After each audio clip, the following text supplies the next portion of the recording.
Hi, my name is Lily, I'm Eliana. and welcome to the Fountain of Youth. I'm so excited to be starting this, actually. I am too. This is going to be really fun. Yeah. This is a podcast made specifically for a younger audience than most of the podcasts on this network. We're making this, dare I say, for Gen Z. Dare we say. One of our production managers is a little bit old for that, but that's okay. We're going to call him out. Yeah, we are making this podcast specifically for our client base age and for people, youth in the community who don't know what's going on in programs like this, who are a little bit more sheltered and maybe don't know what's going on.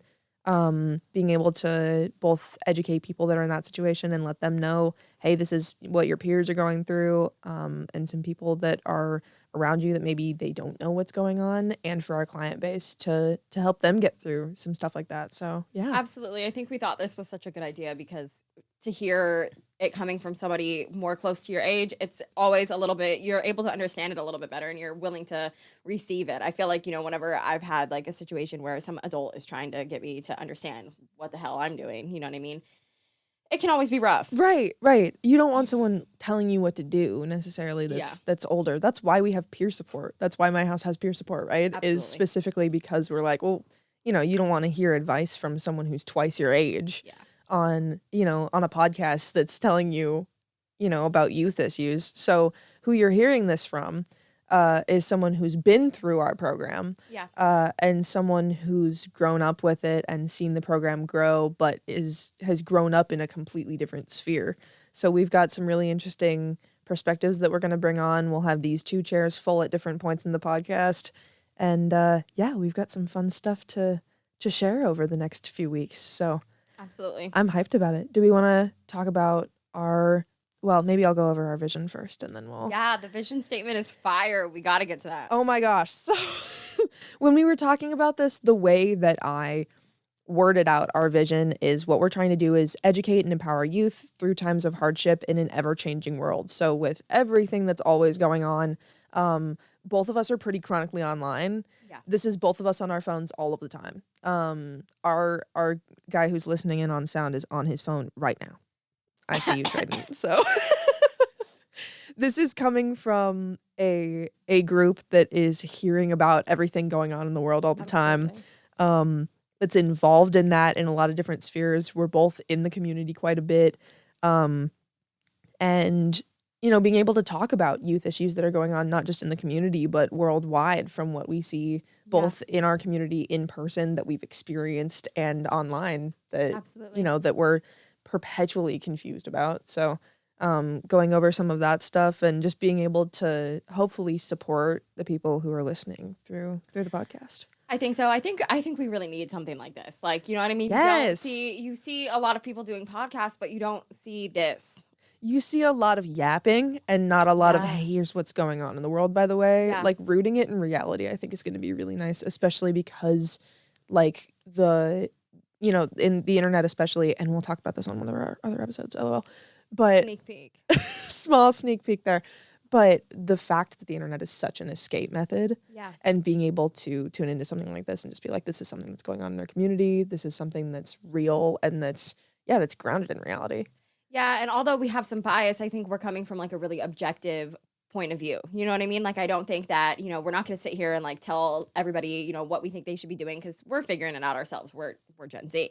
But we're right. We're in it. We're, like Lily said the other day, we are still in the trenches. Yeah. We are still here. So yep, still there. These aren't 2 people that have their lives figured out and are saying like, hey, here's what you should do to perfect it. This is us with the experience that we have and that our guests have and that we've heard from around the program. Hey, here's what can keep us sane while we're figuring out what's going on. Absolutely. Yeah. Should we go through our episode rundown? I think we should, because some of these are going to be really cool. I'm excited about several of these. Do you want to start? Yeah. So first we have on the line is emotional maturity in environments. And I think that one is a really cool episode because emotional maturity evolves, so many different ways in life, right? Like, you know what I mean? Not only with age, but through life experience, through, the hardships, through, the exciting moments too. Like, I mean, I think that one's going to be super cool to dive into and just like figure out. Yeah, and we talk about people's environment partially specifically because that's part of what builds your emotional maturity and your personality. Yeah. And we've had several talks just in the studio outside of a podcast about like something that, depending on the environment that you grow up in, especially if you end up homeless or if you end up, trafficked or anything like that, that environment completely changes the way that you see the world and the way that you trust people and the way that you perceive media and everything that you see in the world. So I think that episode's going to be really cool, and it'll lay down a really good foundation in the environments piece for the rest of these episodes. Yeah, I also think we have a really cool take on it because we come from such different environments. Which is really fun. But it's very interesting because we both kind of have like the same idea and perspective on things. Like we a have lot of stuff. Yeah, so I think that that's really cool because I come from, drug use and abuse and, you know what I mean, a very like a one person like my grandma raised me, you know what I mean? My mom always was at work, single mom, my dad's not in the picture.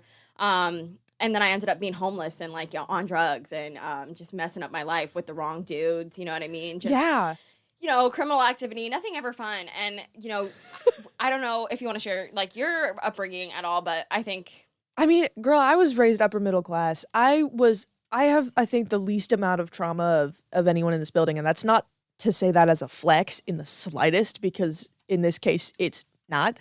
But I think it was a blessing for me, but it's so different from so many people that go through this program, and like being able to have the experience that maybe you would think of if you're outside the program of like your average, middle schooler, high schooler, college kid, because I'm in school. In school. She's getting an education. She's very smart. She's trying. She's doing her best. But being able to do that and, go through that upbringing and then, have that versus like, girl, you lived on the street. Like you have been through it. You've been through a lot of stuff. So I think being able to have this perspective of seeing a lot of people go through this program and not having that actually happen to me is going to be so much different than like, hey girl, I was in it. Yeah. Right. So the fact that we both have facts on that, we both have perspectives on it, but they're completely different. And I think it's going to be really cool to see the comparison. I am too. I think your background is really a vital part in this podcast and just in life in general. Like, I feel like growing up, I was around like-minded people, right? Yeah. Like, your life sucks, and so everybody around you's life sucks too. You know what I mean? And so hearing that somebody, you know what I mean, like is making it and doing things with themselves and has an understanding of themselves and had a good life, like it's refreshing. You know what I'm saying? Like it is refreshing to understand that, like, okay, you know what I mean? Like it is possible. Yeah.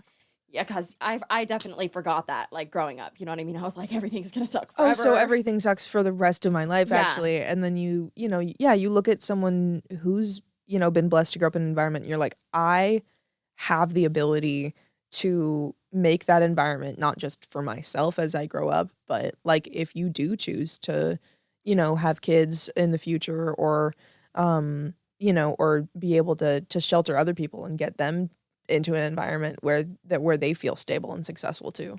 Absolutely. So being able to have something like that, that's what I always think about it is like, wait, if I can do this, then I can perpetuate that and help other people do that too. Yeah. And that's what we're trying to do with this podcast.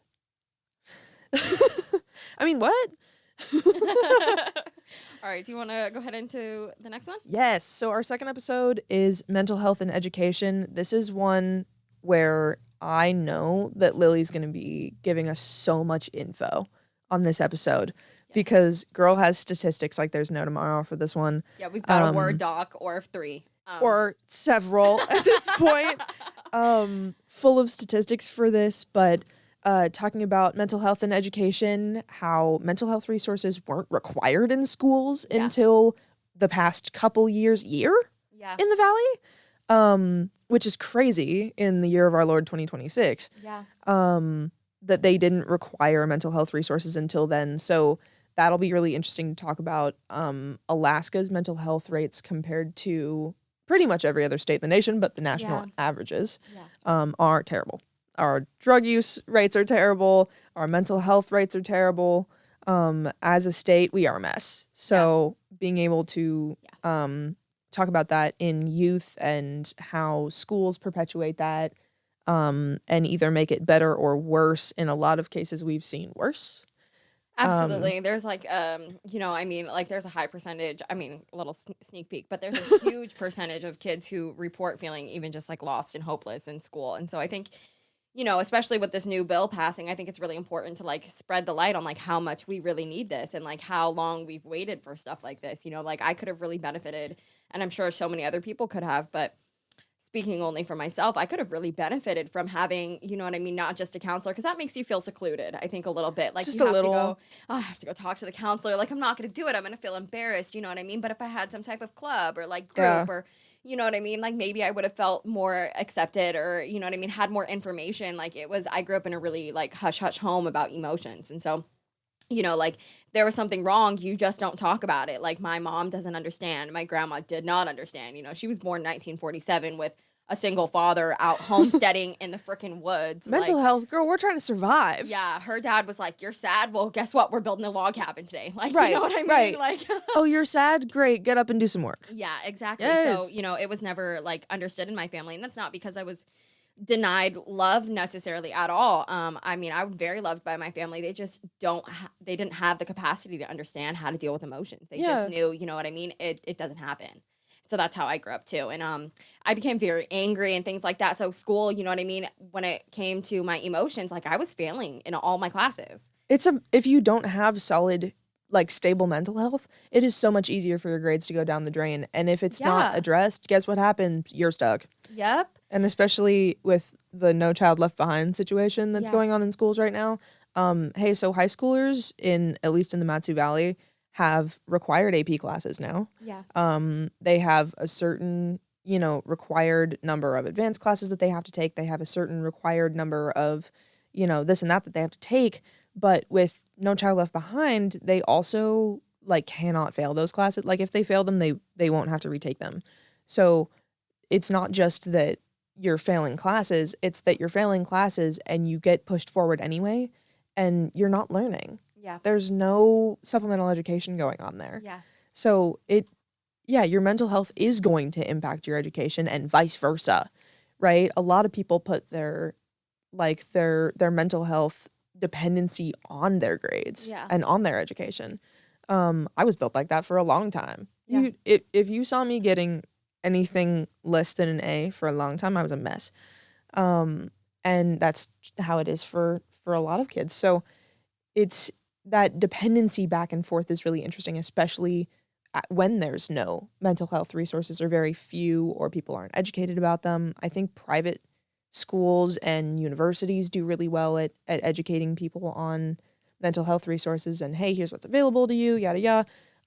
And elementary, middle school, high schools, nothing. Yeah. Nothing. Yeah, I can't even begin to explain how excited I am to see this bill being passed. I think it's still sitting in the hands of the higher ups, waiting to either be ignored, vetoed, or just pushed through. And I think that we had a meeting here with Michael, and it was like a committee meeting for some event that we have going on, and we were talking about, I think the best possible move would be for it to just get ignored and pushed through eventually after the 90 days. Right. Because there can be a lot of like controversy. If it's denied, that'd be awful. And then if it's accepted, you're always going to get those people of like, I don't want you pushing ideas on my kids. There would just be a lot of backlash. So if it was kind of just tabled and like passed through, I think that would probably be the best thing for everybody. But I'm really excited. Hopefully, it gets as long through. as it gets passed. Yeah, I'm really excited. Please.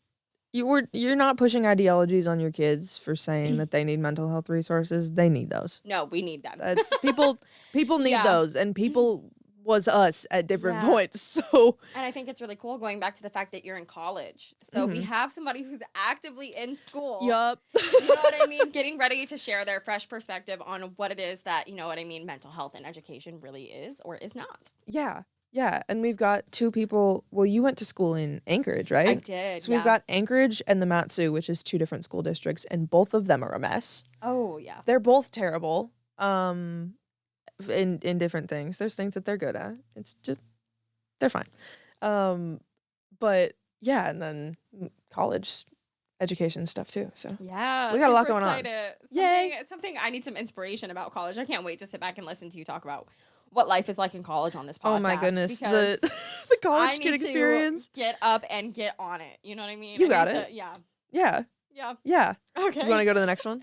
Yeah, so we got social media and isolation culture. Which This is I a big think- one. This is the one I think you're going to pop off on. I'm Woo. so excited. Sitting behind the scenes and watching, like, I would have loved to be a fly on the wall watching us talk about some of these things. We got Oh so my heated. goodness. And Hours we're gonna and do it hours. again. Yeah, hours and hours of conversations just going off. I mean, like, oh, it was honestly beautiful. Yes, this is a topic that I could talk about for actual days. The social media and isolation culture and how our generation has decided to forego depth in friendships and genuine connection for validation on the internet a lot of the time is something that I could talk about for days on end, which Yeah. is not a huge statement because I am a yapper.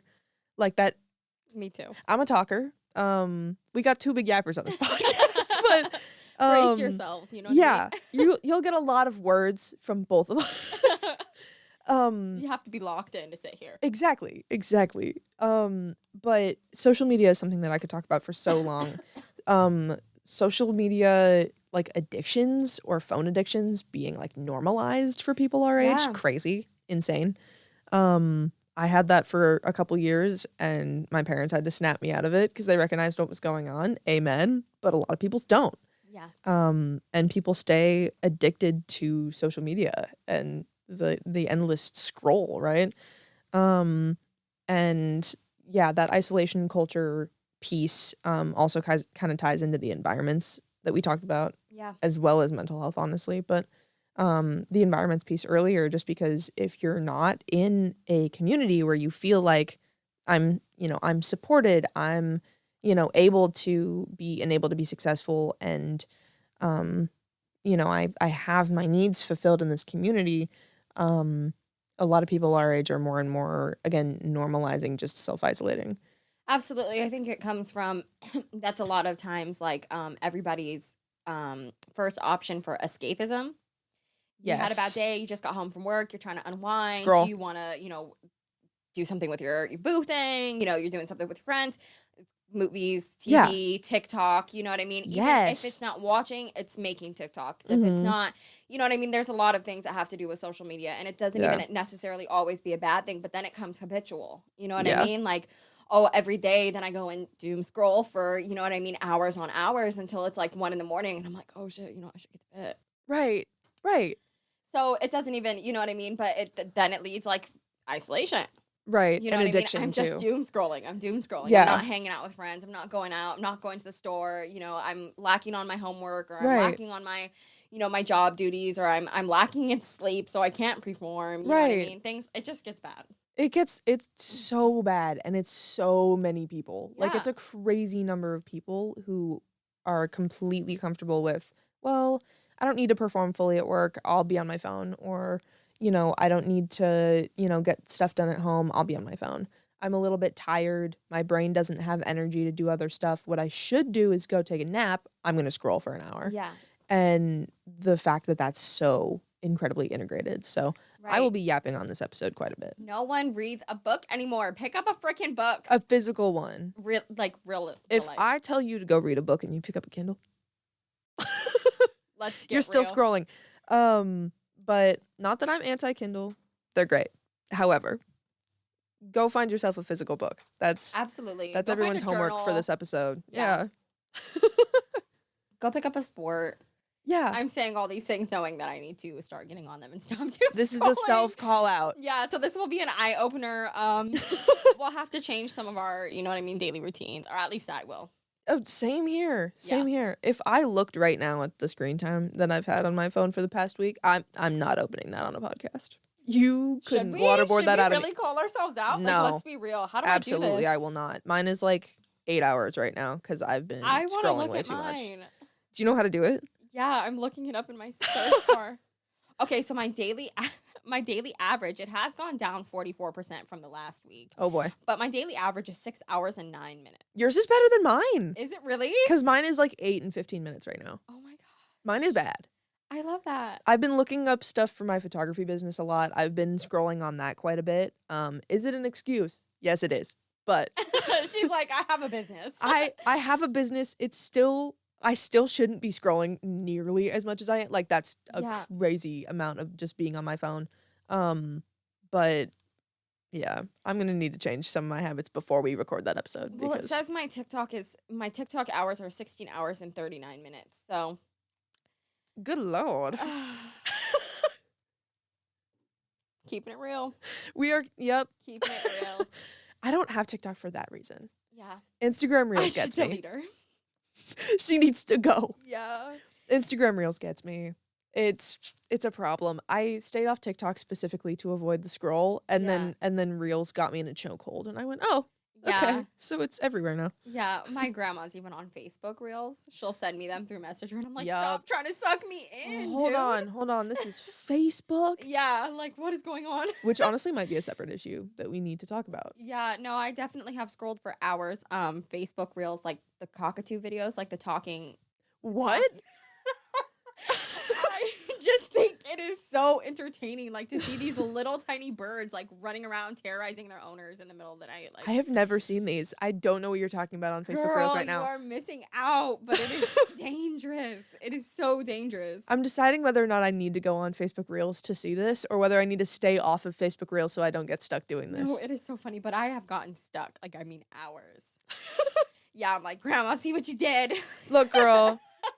I You would have get me just off been of fine. Facebook. Yeah, I would have just been fine with my little dancing videos on TikTok or whatever, but But no, cockatoos. but birds on Facebook. Yeah. All right. Love that. So that is kind of the overview of our social media and isolation culture one. Obviously, there are points to connect. Shout out Yeah. grandma. Yeah. There we are should points to phone connect her on in. socials. We should Phoning phone her my in for grandma. this for the social media episode. Yeah, she's almost 80. Can I just Oh say? my goodness Yeah, we'll gracious. phone Granny in. We're phoning her in. Listen, this is a little bit less Gen Z. Yeah. Here we are. We'll make an exception. That's awesome. Should we do the next one? Yeah, so the next one Yay. is youth addiction, and I think that when we were talking about, these podcasts, we wanted to do some of the things that are like, obviously really pressing problems, and I think youth addiction is always a pressing problem. We just talked about Yeah. a form of addiction that youth have Absolutely. all the time, and not just that, but youth being, besides drug addictions that are super prevalent, and marketing in drug companies being pushed toward youth, which is crazy, by the way. Yeah. And it's consistent. It happens all the time. Not just that, but social media, but Yeah. sugar, but alcohol, Yeah. but all kinds of stuff. Absolutely. I think, like the biggest thing is like everybody turns 21 and can't wait to like get out there and party. I can't say anything because I turned 21 in like a week. And Watch out, guys. I'm not going to be partying down, but like, but it's true. People Yeah. get excited about it before they turn 21. Oh no, 100%. So there's all kinds of people in high school. I used to hear, but you'd come in on a Monday morning in Yeah. high school or in middle school sometimes, and someone had a party over the Yeah. weekend, and Those were ruthless. you hear about some crazy stuff that happens Oh at my high school gosh, parties. Yeah. You would come back and the rumors at school would be insane. Yeah. What do you mean? Yeah. Who did what? It is not like what's on the movies. It is bad. It's messy. We are so out there. It's messy and it's terrible. Yeah. And it's because people are either drinking underage Yeah. or a lot of times they're smoking stuff. And you're like, what were you smoking? And they're like, I don't know. Someone just handed me a blunt. What do you mean someone just handed it to you and you put it Yeah. in your mouth? right. What are you doing? Right. Right? Like there's all kinds of things like that. And like outside of parties, people use it Yeah. as a coping mechanism. Like there are all kinds of ways that people get into addictions, and way more people have them Yeah. than most of us think. Well, and so many people don't think it's a problem because one, it's normalized. Everybody's doing it. You're not cool if you're not doing it. Yada yada yada. You know what I mean? It's not. You know what I mean? You don't realize that it's not cool until you're, on the streets for 3 years. You know what I mean? Living in the freaking snow. Like, hey. Shout out Alaska, negative 20 temps in the middle of the winter. Absolutely, yeah. So, but I think it's also, like I was like, before I was 21 years old, it's kind of like a rebellious thing, I think. Like, I'm not 21 years old yet. Like, watch me anyways. Yeah. Like, I was sneaking into the Anchorage bar. Like, I went bar hopping, like, before I was 21. Before you were 21? Yeah, using fake IDs. Like, I was like 19, 20 years Fake old. IDs, plural? Yeah. You had more than one? Yes. That's how you know she's in it. Yeah. Yeah. But I was like really stupid too, and I didn't even go. I didn't even go make my own fake ID. I just used like my homegirls, like their old IDs. That are like expired? Yeah, 100%. And They would just let you me in with an expired ID? I would go like looking so provocative.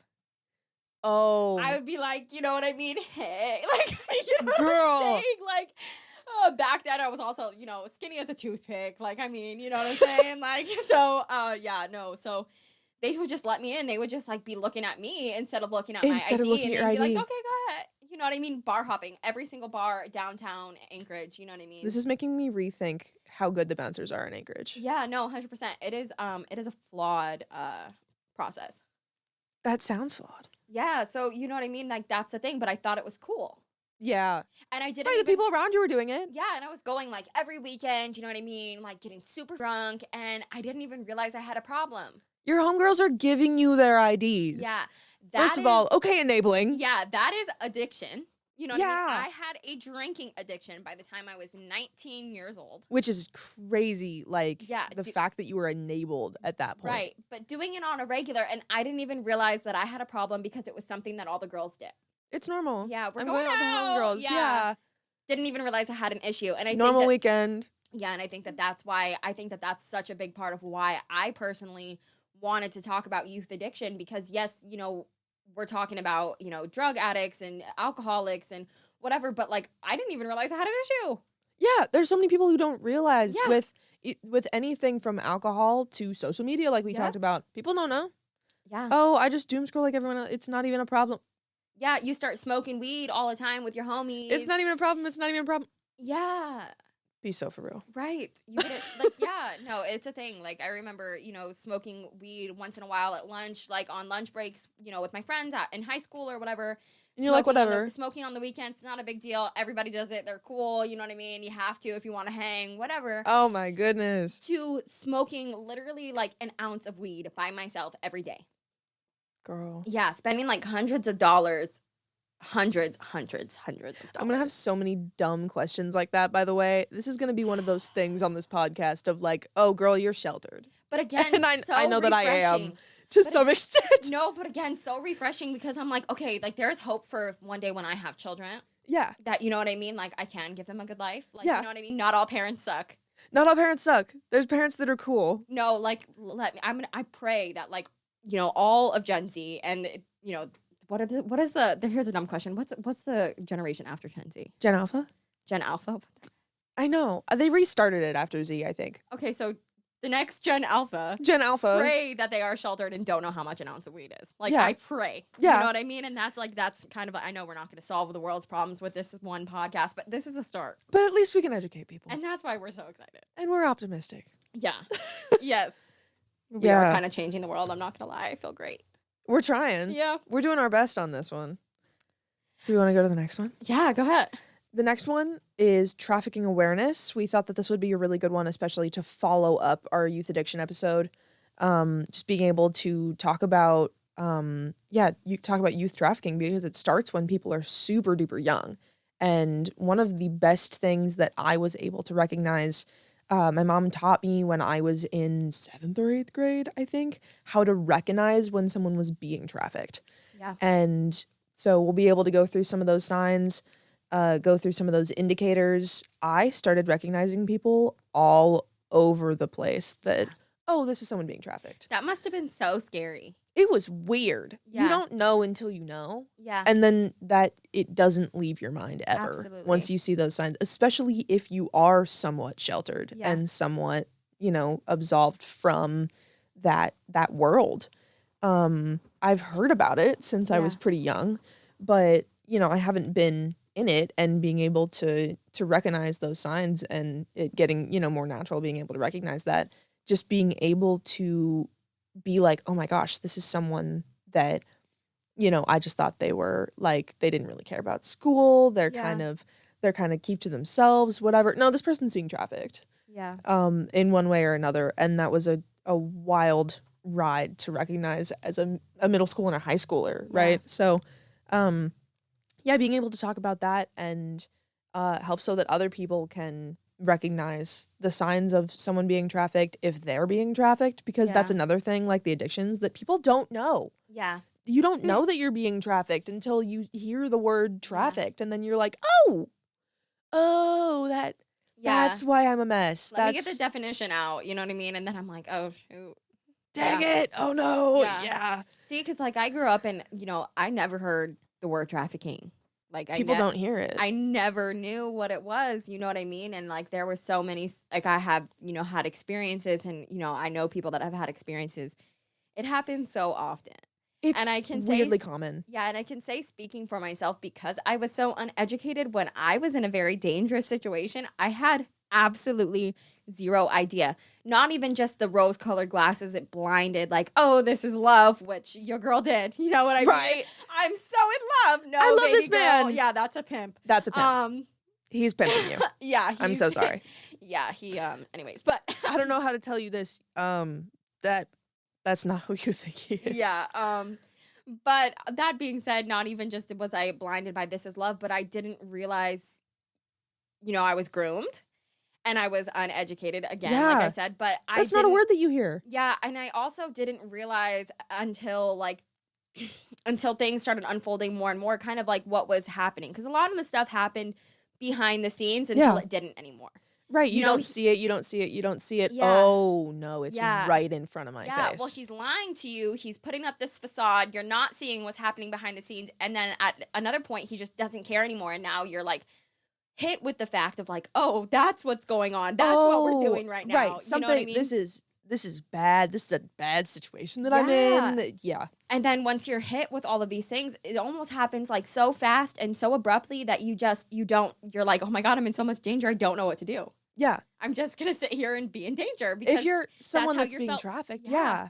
Because you get that fight or flight, and what you learn to do if you're in a trafficking situation, if you're around dangerous people all the time, is freeze. Yeah. You get that absolutely. third fight or flight, and it's Yeah. just freeze, and it's just, well, I'm here now. Yeah, and it's so incredibly common, especially for someone who doesn't know that they're being trafficked. Yeah. Trafficking also comes in a lot of different forms. Yeah. I think like the biggest, topic of trafficking is sex trafficking. We talk about that on different My House podcasts. I Yeah. mean, we've heard that in several podcasts. There's sex trafficking, but there's also drug trafficking, and there's also identity trafficking, and there's Mhm. also forced marriage, and there's also forced labor. Yeah. There's so many different, tiers of trafficking that it's just, and those aren't, highlighted as much. No, I didn't when we talked about this before we went to film this episode, I didn't even realize that identity trafficking was a form of trafficking. Yeah. Like Lily had to explain that to me and be like, "Yeah, no, identity theft is technically trafficking." Yeah. Somebody will commit crimes under your name using your ID and either force you to become responsible for them or just ruin your record. A lot Right. of times it'll happen like housing scams, fraud through your bank, you know what I mean? Horrible things. Yeah. Horrible things. And it's a form of trafficking. Yeah. And people don't know that. I didn't know that Yeah. until like last week. Yeah.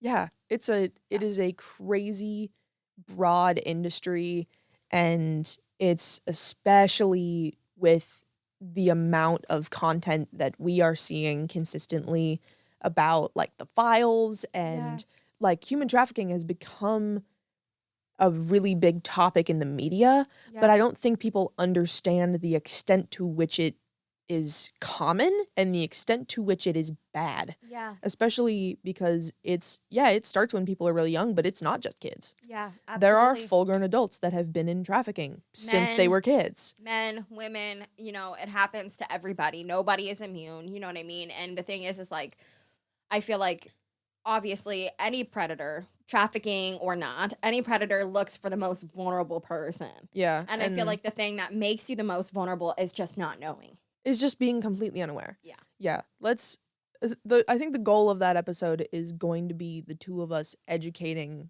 y'all on trafficking so that it doesn't happen to the people that Yeah. listen and so that you can help other people get out because there if you do recognize that someone else is being trafficked, you can help. Yeah. There are ways to help them.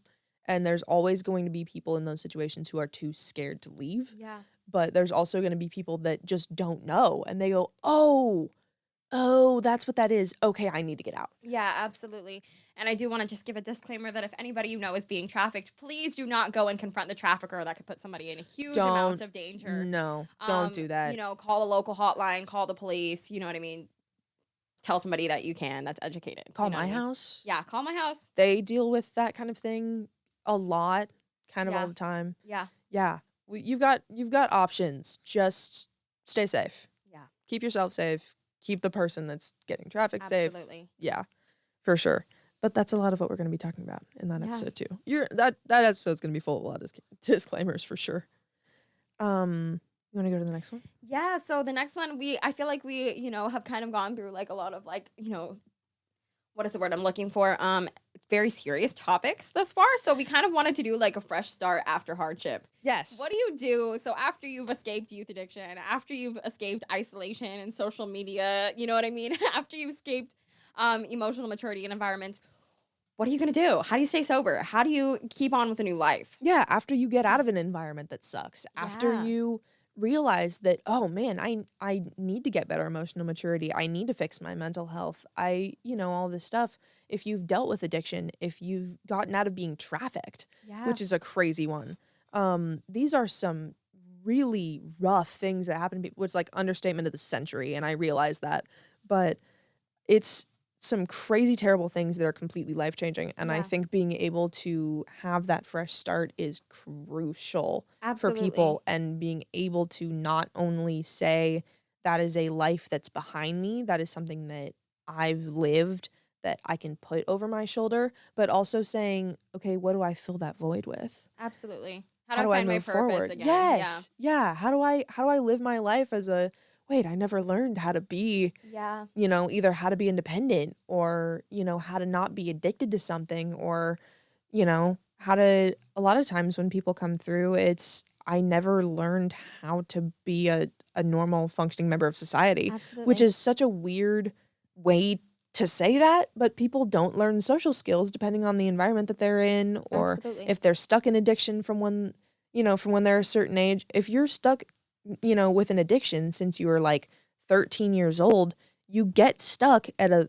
13-year-old, both, education wise, you get Yes. stuck at that like reading level or that Yes. education level, but you also get stuck at that level of social skills. So being able to, Yes. okay, you wake up when you're 25 and you're I'm like, still 13 because I had a raging alcohol problem. Right. That sucks. right, oh my What do you gosh, what do do? I do? Yeah. So that is going to be a really cool episode for us to go through. We'll probably have a couple guests on that one and be able to say, once you go through that situation, once you go through the darkness, Yeah. how do you not only step out into the light, but not want to go back into the darkness because it's comfortable? Because I think that's what happens with a lot of people, Yeah. and why that's so challenging is you're so comfortable, you're so used to it, you freeze. Yeah. You get stuck, you don't want to move forward, or especially if people are dealing with addictions, detox is hard.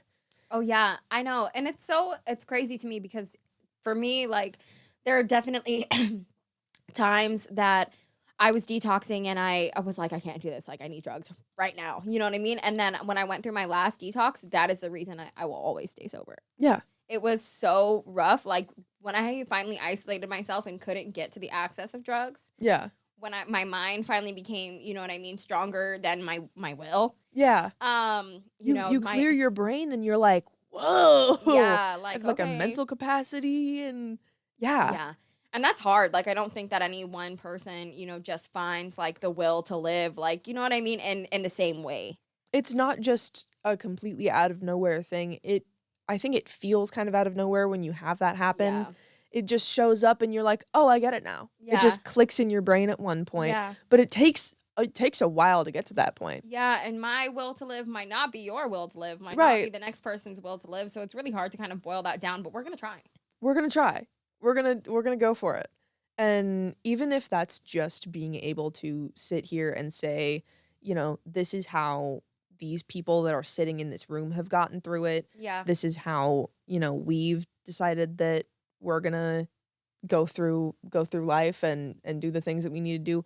Even if it's just that, and, you know, whoever's listening has to take that as inspiration Yeah. and take it and run with it. Yeah. Okay, take it and run. Do it. That's the thing. I really had to like listen to the advice that was being given to me. Yes. I really had to, you know, accept the help that was being offered. And you don't want to, because it's a bunch of No. people saying, you know, you feel like, I really they're- thought I could do it by myself. yeah, you really feel like they're coming from a place of superiority, like, oh, well, you just have to do this and this and this. And Yeah. you're like, it's not just, it's Yeah. getting out of addiction, it's detoxing over and over. It's, Yeah. you know, doing all this different stuff, and, you know, it's getting out of that hole. Yeah. And that's hard. It's yeah, it messy. is hard. I think the hardest part for me was not necessarily doing the work. Like once I got going, you know what I mean? But She got momentum. yeah, but I think the hardest part was, you know, going back to that piece of just I was uneducated. I didn't know what to do for myself. I didn't Yeah. know how to handle these problems. That was the hardest part, is figuring out where do I go, who do I turn to, how do I learn these things. Yeah. Once I started learning, and once I did learn, and once I started doing doing those things, this stuff's not hard.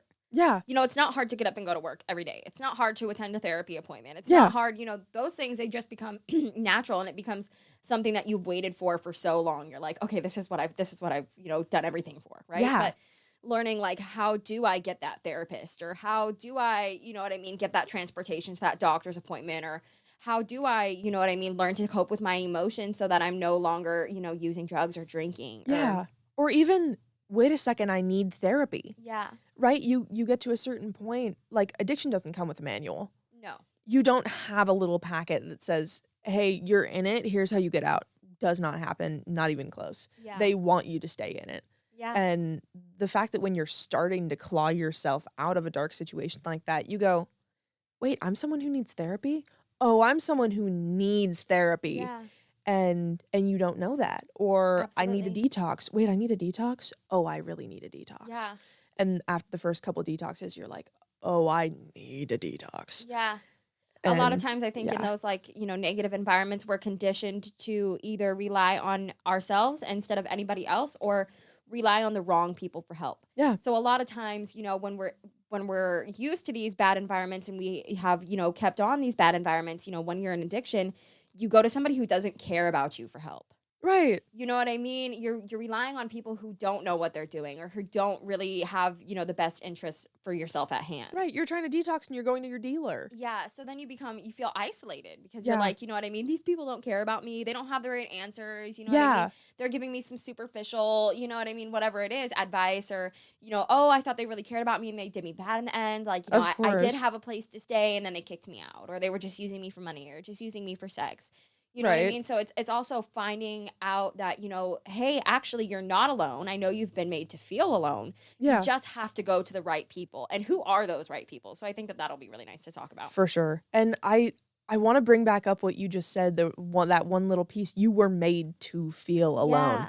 You are not, whether that's you feel like you're the only person that's had such a bad addiction, or whether you feel like you're the only one that's dealt with a mental health struggle or anything like that. Part of this fresh start, and this almost bridges us into our next episode, dare I say, Yeah. but part of it is figuring out this is a system that was set up so that I feel alone, and I'm not. Yeah. And that's something that I think everyone has to learn individually at some point, like whether you've gone through this stuff or not. I feel like that's something that everyone has to learn at some point. Oh, no, 100%. Like, it was life-changing too, because, you know, I always felt very alone. I always felt nobody understands. And I think that those are the common things that you hear people say all the time. Nobody understands what I'm going through. Yeah. I'm always going to be alone. You know what I mean? Things like that. It's And like the stereotypical teenage emo. Yeah. Nobody gets me, Yeah. right? And Oh then my when you gosh, we joke walk- about that all the time. Yeah, and then when you walk into the right environment, like when I walked into the environment of my house, Yeah. you know what I mean? When I was going through my treatment, yeah, no, it was life changing. to not feel so alone. Like, oh Yeah. my gosh, you're sitting in these groups, or you're sitting in these meetings, or you're just having conversations with like-minded people, and you're understanding like, oh, they have a similar story to me. Oh, they This have a is similar experience. They have a yes. similar feeling. I'm not the only drug addict in the world.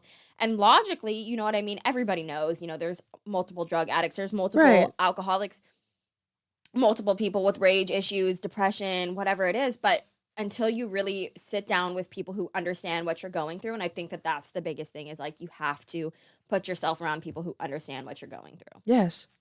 So, Yeah. You need people that get it. Everyone yeah. needs people who get it. Yeah. And it does get easier. Once you find people that get it, it gets easier. It gets way easier. So being able to, have that fresh start, have a new community Yeah. and not being in the same environment that you started in. Yeah. Yeah. So that's going to be our second to last episode.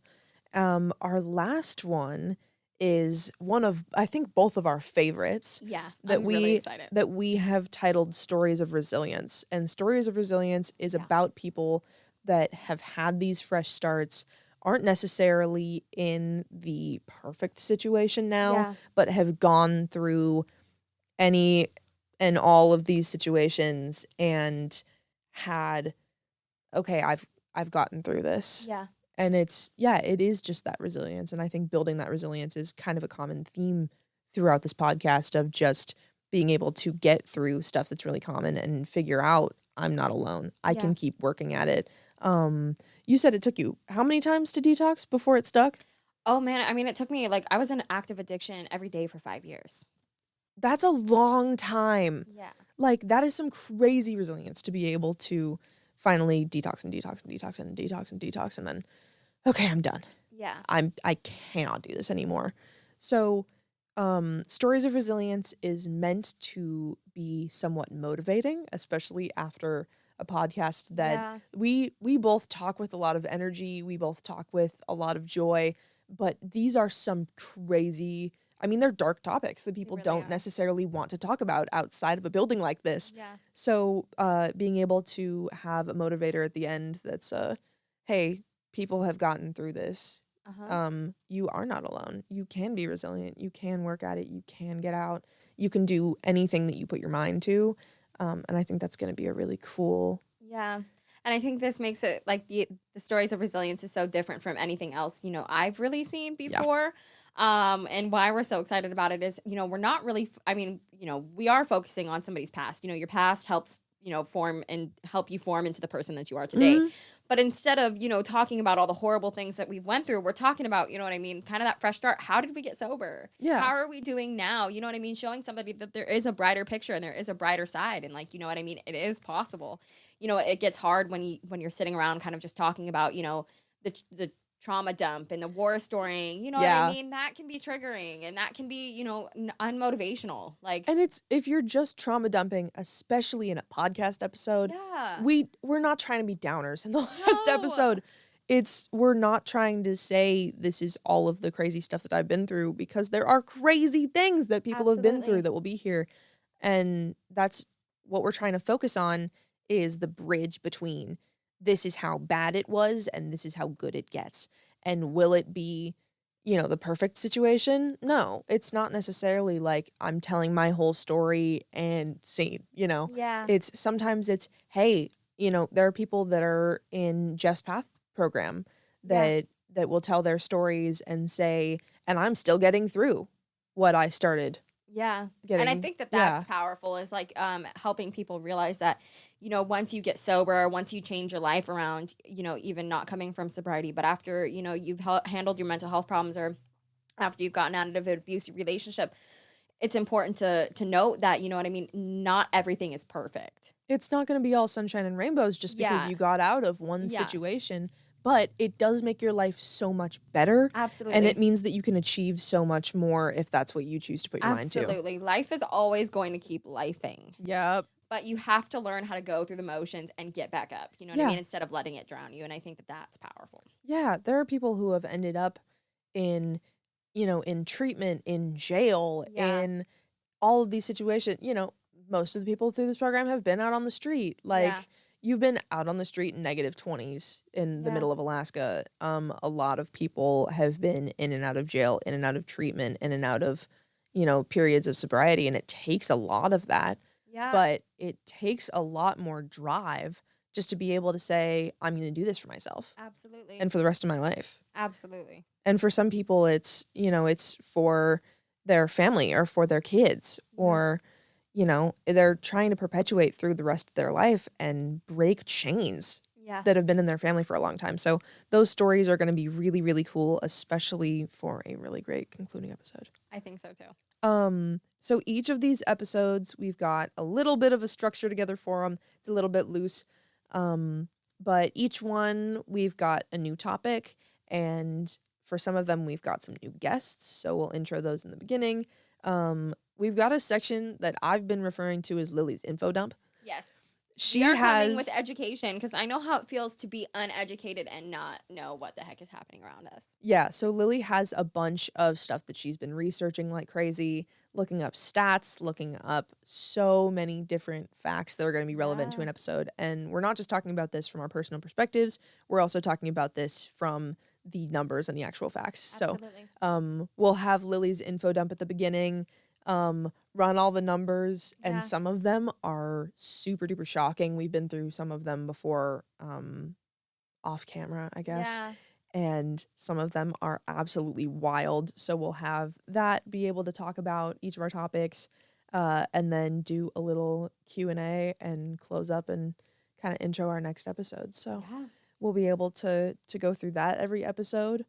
And I think that's all of what we've got. That's all that's in my notes. That's all it's in mine too. And with that, thank you all for listening to the first episode of Fountain of Youth. We hope you've enjoyed this little preview of what our podcast is going to look like over the next few weeks. And we cannot wait to share all of this info with you, because this is going to be really, really cool. Absolutely. Stay tuned, please. Yeah, absolutely. And if there's things that, you guys want to ask about different topics, or if there's anything that you want to contribute, put it in the comments on the podcast.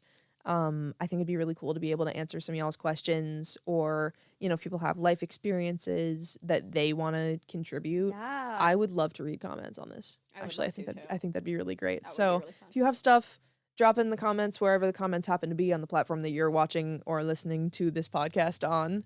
And we will see you in the first official episode of Fountain of Youth. Thanks, guys. We'll see you next time. All right, bye. Bye.